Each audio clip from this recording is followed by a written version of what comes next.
Sinampa naman ang patong-patong na reklamo ang 15 taong gulang na estudyanteng sangkot sa pamamaril sa kanilang paaralan sa Tacloban.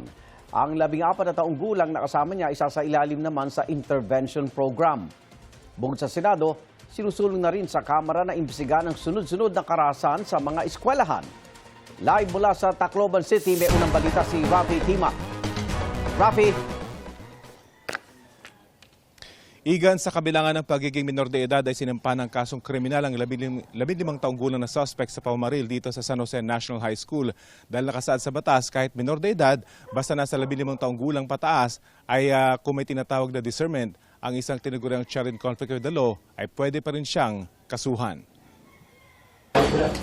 Nasampahan na ng Tacloban Police ng reklamo ang 15 anyos si alias Rod dahil sa pamamaril sa San Jose National High School sa Tacloban City noong Lunes. Si alias Rod na may hawak na kalibre 38 baril, mahaharap sa 3 counts of murder, frustrated murder at multiple counts ng serious physical injury. Ayon sa PNP, natukoy na may discernment ang minor de edad o alam niya ang kanyang ginagawa. It was established that he acted with discernment at nagkaroon po ng certification yung CSWD. May tools sila in measuring the level of discernment ng mga involved po. Sa ilalim ng Republic Act 9344 o Juvenile Justice and Welfare Act, walang kriminal na pananagutan ang 14 anyos na si alias Nash. Pero sasailalim pa rin siya sa intervention program na tatagal ng ilang taon. Lumabas na po ang result ng paraffin test and which yielded positive result sa right hand ng both CACL. And then, yung result ng examination ng firearm for presence of gunpowder nitrate sa lumabas na din po na positive. Pagtitiyak naman ni DSWD Secretary Rex Gatchalian, mahigpit ang pagbabantay ng kawani sa 2 minor na edad na nasa kanilang kustodiya. Pakaisipin ng mga nanonood na halo-halo kasama ng mga nabiktima, yung mga naabuso na mga bata, iba yan. Marami tayong pasilidad na ang bandato, iba-iba. Dagdag pa ng DSWD, hindi lang tulong pinansyal ang ibibigay nila sa mga namatayan at nasugatan sa krimen. Tututukan din daw ng ahensya ang mental health ng lahat na naapektuhan ng krimen, mga estudyante, kawani ng eskwelahan at mga magulang. Hindi ito ang una at huli. Matagal maghilom yung ganitong sugat. Matagal mawala yung shock, matagal mawala yung trauma. So, etong mga sessions na to, kumbaga, is to decompress muna. Gaya ni Teacher Evita, na kasama sa mga sasailalim sa psychological first aid, aminado siya na matindi pa rin ang trauma, lalo na't 2 sa 3 nasawi ang kanyang estudyante. Pati na rin si alias Nash. Dahil sa krimen, hindi pa raw niya kayang pumasok sa kanilang classroom kung saan nakunan sa video ang mga pangyayari. Papalapit na dun sa room, nakakaramdam ako ng parang nagnanamb yung buong katawan ko. Nung papalapit na ako, hindi ko na kinaya, nag-breakdown, tapos nag-faint na ako. Dahil din sa pagod at trauma, bunsod ng nangyari kaya nahimatay ang prinsipal ng eskwelahan sa gitna ng pagbisita ni Deputy Secretary Sunny Angara. Pinuri niya ang mga guro ng eskwelahan dahil sa maagap nilang pag-aksyon para protektahan ang mga estudyante. Kung hindi sila nag-lock, talagang mas marami pa yun.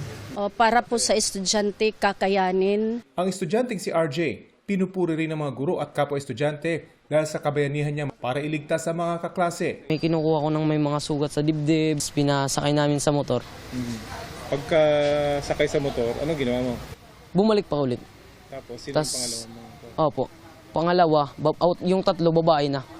Mga babae na kinuha ko dun, tapos pinunta ko sa labas. Tapos yung last, hindi siya na nakakapaglakad, binitbit ko na lang palabas. Kaklase niya ang 2 sa mga namatay sa insidente, pati ang 14 anyos na namaril. Nagkatinginan din daw sila ng kaklaseng sa maril, habang inililigtas niya ang isang kaklase. Nagkatinginan kami sa mata. So nung nagkatinginan kayo sa mata, anong sunod mo ginawa mo? Wala, yun na yung kinuha ko yung lalaki na tamaan sa dibdib. Babalik pa raw sana siya sa ikalimang pagkakataon pero pinasakay na siya sa ambulansya nang makitang puno ng dugo ang kanyang t-shirt. Hindi kalayuan sa eskwelahan ang komunidad kung saan naninirahan si alias Nash. Wala sa kanilang bahay ang ama't ina ng binatilyo pero nadat na ng GMA News ang kanyang tita. Ayon sa kanya, hindi okay ang pamilya nila ngayon. Kamusta mamang family ngayon? Family side niyo, ma'am? Opo. Ang kanilang mga kapitbahay, nagulat daw ng mapanood sa TV na sangkot ang binatilyo sa pamamaril. Ito pa ba sila? Yung magulang mo. Steve. Ano ba po? Andiyan pa po sila nakatayo. Nakikihalubilo ba? Paglaro yan dati dito. Hindi talaga namin akalain na magagawa Maging ang grade 10 student na ito, nakapitbahay din ng Maril. Di raw makapaniwalang nang makita niya ng harapan na ang namamaril sa kanilang eskwelahan ay ang kanyang kababata. Nagtuturo na sa amin yung second subject namin. Doon na nagsimula. Tapos susunod-sunod na po yung putok. Doon na po kami na mayroon na po sumabi na may baril. Kaya nagsitago na kami dun sa loob ng klaseng namin. Kwento ng isa pa sa mga kababata niya, madaling mapikon ang binatilyo. Meron nga siyang kalaro, tapos kumuha siyang bato. Tinapon niya yung bato. Tumugo yung ulo. Madaling bato. Gulat ka? Kasi nakilala ko po siya, tapos nagadito lang po.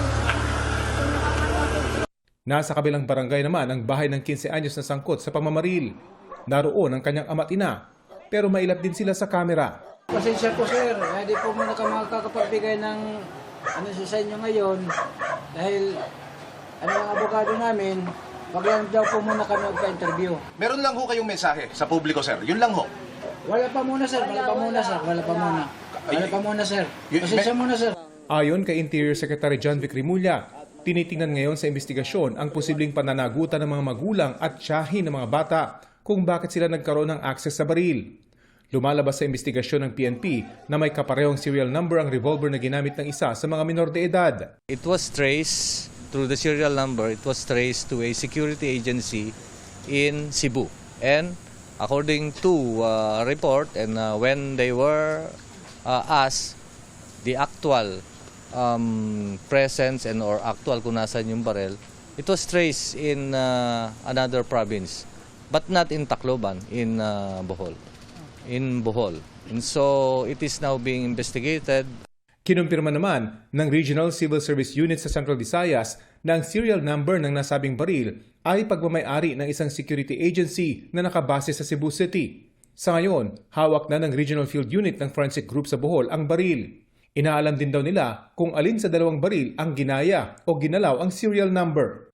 We conducted the post-to-post inspection to verify, and start na rin yung ating motu proprio investigation. Posible doon na kinopya or di natin alam kung naiwala niya ba yung baril doon, then sa takot siguro na sila, penalize yung doon, may-ari, or kinopya niya yung baril.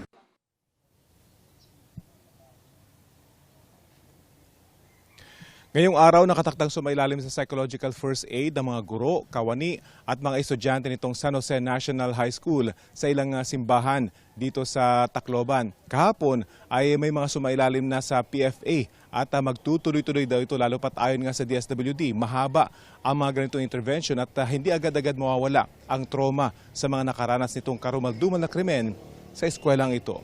Yan ang latest mula pa rin dito sa Tacloban. Ito ang unang balita. Rafi Tima, GMA News.